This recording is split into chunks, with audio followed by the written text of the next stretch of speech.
देखो यहां पे हम लोगों ने टू फोर्सेस बोले थे, due to surface. First one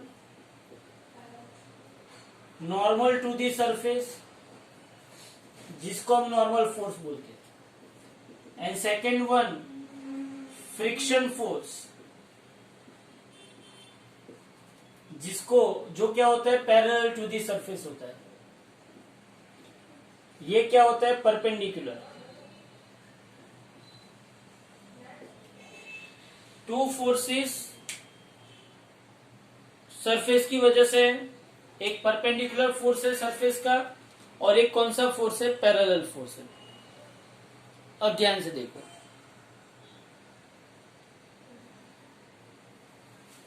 मुझे यहां पे ये फोर्सेस के बारे में पता चला, मुझे ये भी पता चला कि भाई कोई भी ऑब्जेक्ट, मैं फिर से इसको रिवाइज इसलिए करवा रहा हूं कि बार बार आपके माइंड में आना चाहिए कि कोई भी ऑब्जेक्ट एक सरफेस पे है तो उस पे नीचे कौन सा फोर्स लगेगा, नॉर्मल फोर्स, नीचे mg लगेगा और ऊपर कौन सा फोर्स लगेगा, नॉर्मल फोर्स लगेगा। अगर उसको मैंने इस तरह से फोर्स अप्लाई किया तो यहाँ पे कौन सा फोर्स लगेगा, फ्रिक्शन फोर्स लगेगा।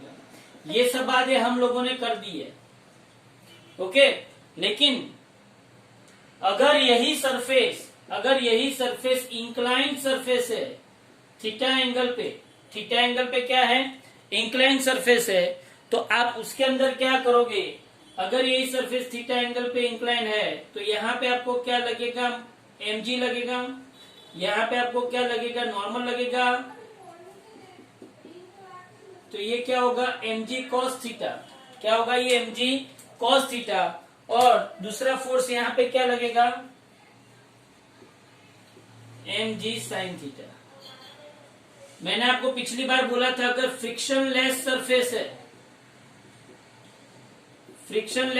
है तो एक्सेलरेशन क्या होगा आपका, g sin थीटा। क्या होगा एक्सेलरेशन, g sin थीटा। अगर ये सरफेस फ्रिक्शनलेस है तो, अगर ये सरफेस रफ सरफेस है तो मैंने आपको पिछली बार जो समझाया था, क्या समझाया था, अगर ये सरफेस रफ सरफेस है तो आपको एक्सेलरेशन कुछ और तरीके से ढूंढना होता है, आपको फ्रिक्शन फोर्स अंदर कंसीडर करना होता है। कैसे, तो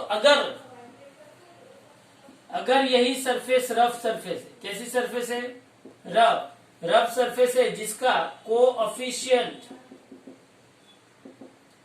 ऑफ स्टैटिक फ्रिक्शन क्या है, कोएफिशिएंट ऑफ स्टैटिक फ्रिक्शन क्या है, म्यू एस। क्या है coefficient of static friction, mu S. तो बोलो हम लोगों ने क्या किया था, याद करो हम लोगों ने क्या किया था। यहाँ पे हमने ये सरफेस ली थी, उसके ऊपर ब्लॉक रखा था, यहाँ पे नीचे मुझे क्या लगा, माजी लगा, यहाँ पे मुझे क्या लगा, नॉर्मल लगा, ये थीटा, ये मैंने क्या लिया था, माजी कॉस थीटा लिया था, ये मैंने माजी कॉस थीटा। अगर ये माजी कॉस थीटा है तो सीधी सी बात है उसका दूसरा कंपोनेंट माजी साइन थीटा ही आएगा। अब इसको यहाँ पे कौन सा फोर्स लगा, फ्रिक्शन फोर्स। कौन सा फोर्स लगा इसको, यहाँ पे फ्रिक्शन फोर्स लगा। तो सीधी सी बात है, यहाँ पे मैं क्या क्या लिखूंगा, देखो यहाँ पे a is equal to g sine theta है, यहाँ पे n is equal to m g cos theta भी है। अच्छा यहाँ पे मुझे एक और बात बताओ कि ये फ्रिक्शनलेस सरफेस पे ये किसका इक्वेशन है, फ्रिक्शनलेस सरफेस के ये किसका इक्वेशन है, एक्सेलरेशन का। किसका, अगर इंक्लाइंड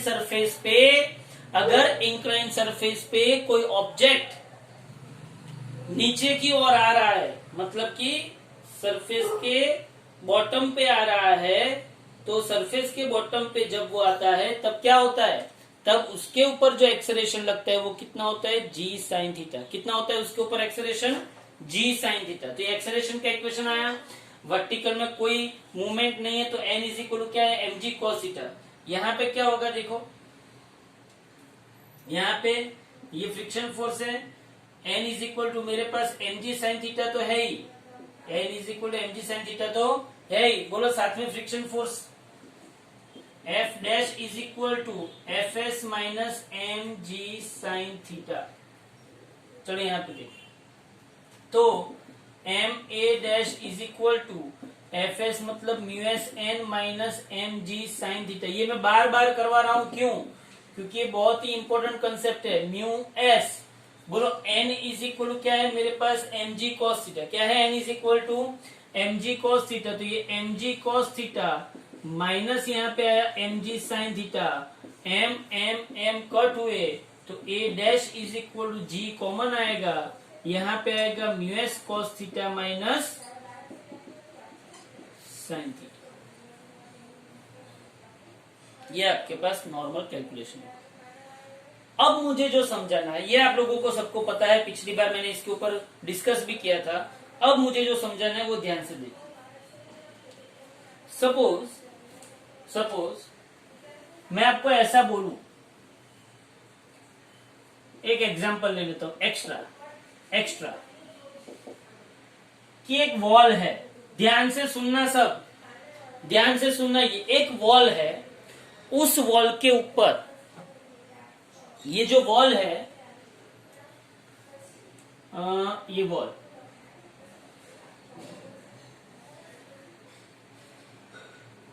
यहां पे मैंने एक ब्लॉक को, सपोज कि ये वॉल है, और ये ब्लॉक है। ब्लॉक को मुझे यहाँ पे ही रखना है, यहां से मतलब अगर मैं इसको छोड़ देता हूं तो ये नीचे गिर जाएगा। अगर मैं इसको छोड़ देता हूं, ये कहां पे गिर जाएगा, नीचे गिर जाएगा कि नहीं गिर जाएगा? हाँ, गिर जाएगा। अगर मुझे उसको नीचे गिरने नहीं देना है तो मुझे क्या करना पड़ेगा? तो मुझे इसको ऐसे यहाँ पे पकड़ के रखना पड़ेगा। ऐसा समझो कि मैंने उसको पकड़ के रखने के लिए यहाँ पे जो फोर्स अप्लाई किया है वो 10 न्यूटन है। कितना न्यूटन है? 10 न्यूटन। समझना ध्यान से, मैंने इस ब्लॉक को ये दीवार पे पकड़ के रखने के लिए मैंने 10 न्यूटन फोर्स अप्लाई किया है, और इस block coefficient of static friction यहाँ पे 0.2 दिया है। क्या दिया है? 0.2। कोएफिशिएंट ऑफ स्टैटिक फ्रिक्शन क्या दिया है? 0.2। और आपको ऐसा पूछा है कि find weight force of the block, या तो वेट ऑफ ब्लॉक। बोलो क्या करेंगे? क्वेश्चन सबको पता चला? क्वेश्चन क्या है बोलो मुझे। यहां पे एक ब्लॉक है, इस ब्लॉक को दीवार से पकड़ के रखना है। क्या करना है? इस ब्लॉक को दीवार से पकड़ के रखना है। ये जो वॉल है, इस वॉल पे ये ब्लॉक को ऐसे रखना है।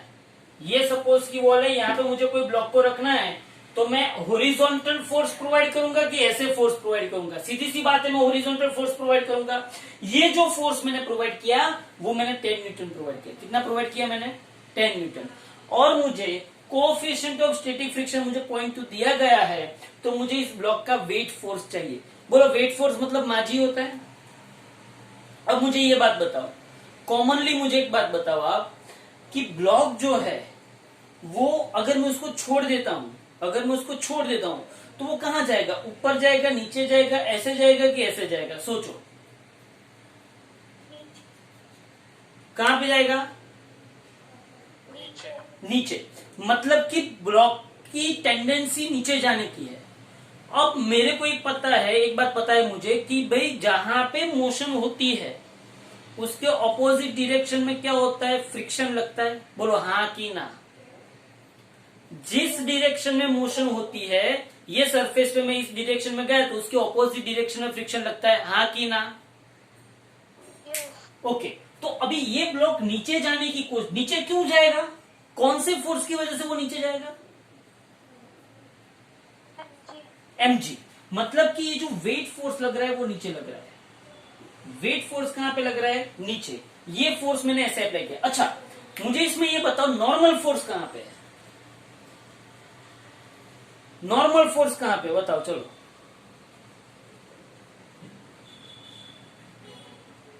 नॉर्मल फोर्स कहां पे? जल्दी से। नॉर्मल फोर्स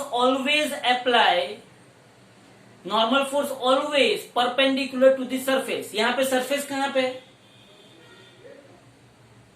ये वॉल सरफेस है, तो उसके परपेंडिकुलर नॉर्मल फोर्स लग रहा होगा।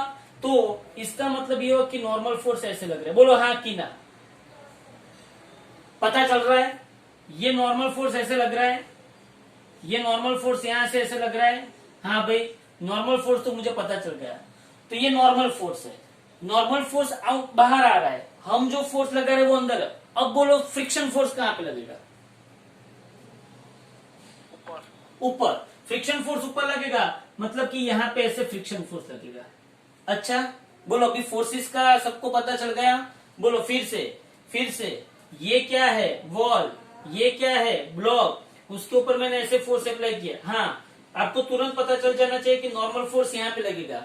अब ब्लॉक नीचे आने की टेंडेंसी रखेगा, क्यों? क्योंकि वेट फोर्स की वजह से। किसकी वजह से? वेट फोर्स की वजह से। तो वो नीचे आने की टेंडेंसी रखेगा, लेकिन उसके ऑपोजिट उसको कौन सा फोर्स लगेगा? Friction force. Is that clear? इतना पता चला आप लोगों को? हाँ।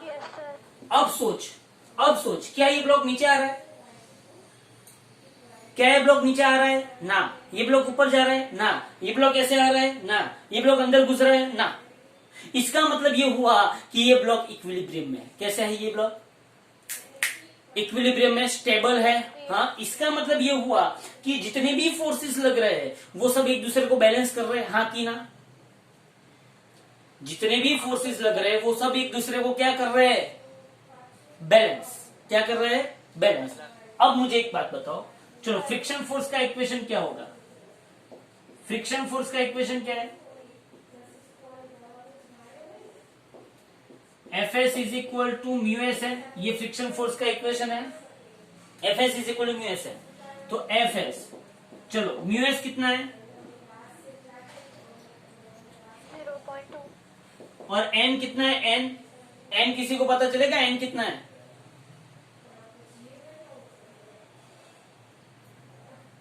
अगर ये ब्लॉक यहाँ पे स्टेबल है तो एफ 10 न्यूटन लग रहा है, तो एन भी कितना होगा?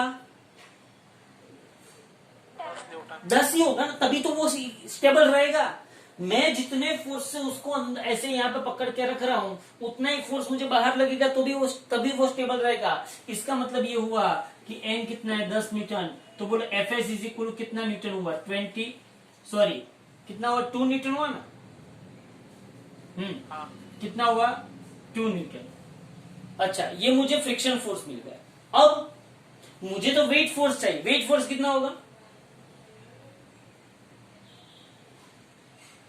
वेट फोर्स कितना होगा? 2 न्यूटन, क्योंकि ये ब्लॉक स्टेबल में है, इक्विलिब्रियम में है। Here block is in equilibrium, so f s is equal to डब्ल्यू इज इक्वल टू 2 न्यूटन। बात खत्म। बोलो समझ में आया कि नहीं आया? क्लियरली समझ में आया ये पूरा का पूरी बात है? हाँ, तो ये मैंने इंक्लाइन प्लेन बता दिया, ये एक एक्स्ट्रा सम। आप लोगों को प्रैक्टिस होनी चाहिए। अभी मैं एक दूसरी चीज करवाता हूँ, ध्यान से देखो।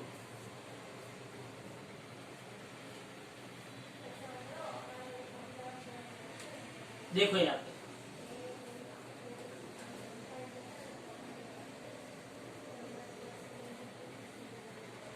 चलो अब मैंने आपको लिफ्ट वाली बातें कराई थी, मैंने आपको लिफ्ट में घुमाया? नो, आज हम लिफ्ट में घूमते हैं। चलो यहाँ पे देखो। हाँ भाई, इसको बोलते हैं लिफ्ट मैन प्रॉब्लम। कौन सा प्रॉब्लम?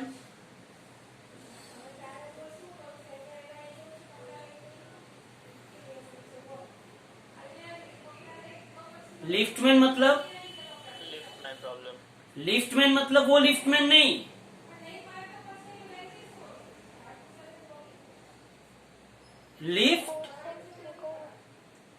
लिफ्ट मैन मतलब लिफ्ट के अंदर जो बंदा बैठा है उसके लिए लगता हुआ फोर्स। उसके लिए अलग अलग केसेस है, ध्यान से समझना। बहुत ही बढ़िया है। ये नहीं आया तो जिंदगी में कुछ नहीं आया, बर्बाद हो जाएगी जिंदगी।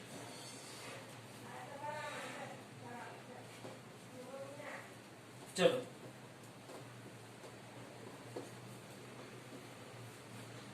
ध्यान से देखना। एक लिफ्ट है, ये सुंदर लिफ्ट, इस सुंदर लिफ्ट के अंदर एक बदसूरत बंदा खड़ा है, हाँ, लिफ्ट इज स्टेशनरी। हमने पहला केस लिया, लिफ्ट इज स्टेशनरी। अब ध्यान से सुनो, लिफ्ट इज स्टेशनरी, टीचुक टीचुक टीचुक। ये भाई साहब लिफ्ट के अंदर खड़े हैं। चलो इस भाई साहब के ऊपर, इस भाई साहब के अंदर, अब ये बैन साहब होगा, इस भाई साहब के ऊपर कौन सा फोर्स, कितने फोर्स लग रहे होंगे, कौन बताएगा मुझे? एक सुंदर कन्या है, सुंदर कन्या के ऊपर लगते हुए फोर्स बोलो। Yes, very good. एक फोर्स लगा नीचे माझी और एक फोर्स लगा ऊपर normal. Lift is stationary, lift is stationary. Okay, तो यहाँ पे सिर्फ दो ही फोर्स लगेंगे। N इज इक्वल क्या होगा? mg। Is that clear? Lift is stationary, so acceleration in lift is 0। Lift का एक्सलेरेशन क्या है? 0। ओके, दूसरा केस ध्यान से समझना, धीरे धीरे। Lift is going upward, lift is upward with acceleration A। Lift A जितने एक्सेलरेशन से अपवर्ड जा रही। अब ध्यान से सुनना, वापिस से मैं लिफ्ट है, इस लिफ्ट में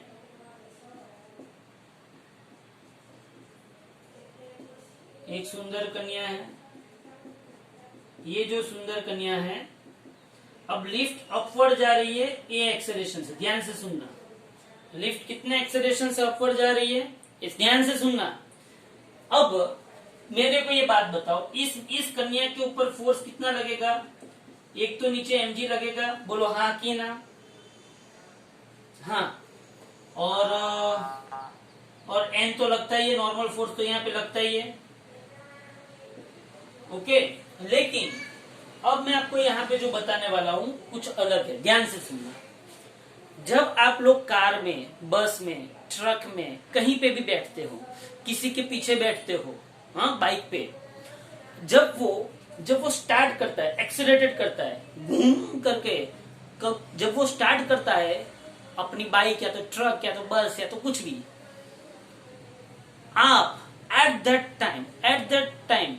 टाइम ऑफ पिकअप आप आगे चले जाते हो, पीछे चले जाते हो, क्या करते हो आप? मतलब आपको धक्का कहाँ पे लगता है? पीछे लगता है। अगर वो आगे स्टार्ट करता है तो आपको धक्का कहाँ पे लगता है? आगे लगता है कि पीछे लगता है?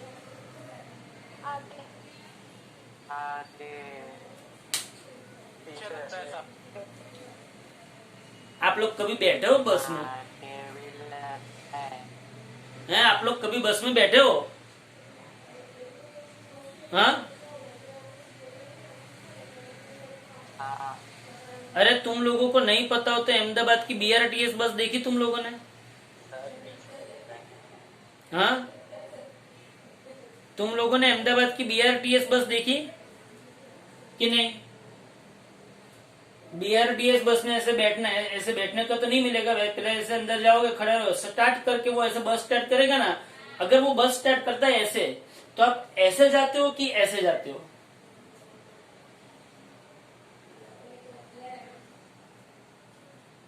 अरे तुम लोग कभी कहीं बैठे हो कि नहीं बैठे हो? आप किसी के पीछे बाइक में बैठो, वो गुबाज करके ऐसे स्टार्ट करे तो आप उसके आगे गिरते हो कि पीछे गिरते हो? बोलो हाँ। आप अगर इन शॉर्ट, आपको जब आप कोई भी व्हीकल के अंदर बैठते हो और व्हीकल आगे ए एक्सेलरेशन से जाता है तो आपको जर्क कहाँ पे लिखता है? पीछे। वो फोर्स आपको दिखाई देता नहीं है। ये लिफ्ट इतने एक्सेलरेशन से ऊपर गई, ये लिफ्ट इतने एक्सेलरेशन से ऊपर गई तो उसको नीचे की ओर एक धक्का लगेगा, जो फोर्स लगेगा उसको बोलते हैं सूडो फोर्स। कौन सा फोर्स बोलते हैं उसको? कौन सा फोर्स बोलते हैं उसको? Pseudo force. अब मुझे ये बताओ कि टोटल फोर्स नीचे की ओर कितना लगा? हाँ, टोटल फोर्स डाउनवर्ड, हाँ, तो total force downward F is equal to m g plus m a. किसको? इस सुंदर कन्या को, बराबर। तो m a dash is equal to m g plus m a होगा। ए डैश मतलब क्या? फाइनल एक्सेलरेशन या तो रिजल्टेंट एक्सेलरेशन। बोलो एम एम एम कट हुए तो a dash is equal to क्या हुआ? G plus a. बोलो ये पता चलेगा जब लिफ्ट ए एक्सेलरेशन से ऊपर जा रही है। कहां पे जा रही है लिफ्ट? ए एक्सेलरेशन से ऊपर। तब उसके ऊपर एक्सेलरेशन कितना लगता है? उसके अंदर जो बंदा खड़ा होता है, सुंदर कन्या है, उस सुंदर कन्या पे एक्सेलरेशन कितना लगेगा? जी प्लस ए। क्या उसके ऊपर जी लगेगा? ना। क्या उसके ऊपर ए लगेगा? ना। उसके ऊपर कितना एक्सेलरेशन लगेगा? जी प्लस ए। बोलो पता चला? तो जब लिफ्ट ऊपर जा रही है तो वेट ऑफ सुंदर कन्या कितना होगा? वेट, हाँ बोलो वेट कितना होगा? इसका मतलब ये हुआ कि जब मास की बात नहीं कर रहा हूं मैं, वेट की बात कर रहा हूं। जब आप लिफ्ट में बैठे हो और लिफ्ट ऊपर जा रही है तो आपको आपका वेट अगर मेजर करोगे तो कुछ बढ़ा हुआ दिखेगा। कैसा दिखेगा? कुछ बढ़ा हुआ। बोलो समझ में आया? ये क्लियर हुआ सबके माइंड में कि नहीं हुआ? उसके बाद तीसरा case, lift is going downward with acceleration a. Lift is going downward with acceleration a. अब सोचो ध्यान से। वापिस से यही सिचुएशन हम क्रिएट करते हैं। कैसे? ध्यान से देखो, यही सिचुएशन हम वापिस से क्रिएट करते हैं। देखो चलो, ये लिफ्ट के अंदर सुंदर कन्या है। अब उसको नीचे की ओर क्या लग रहा है? mg force. लिफ्ट कहां जा रही है? ए एक्सेलरेशन से नीचे जा रही है। अगर लिफ्ट ए एक्सेलरेशन से नीचे जा रही है तो आपको फोर्स कहां की ओर लगेगा? ऊपर। That force is known as pseudo force. कितना होगा? M A. सूडो फोर्स क्या बोलते हैं इसको? Pseudo force. बोलो पता चल रहा है कि नहीं चल रहा है? बराबर। तो बोलो ये mg नीचे लगा तो रिजल्टेंट फोर्स कितना लगेगा?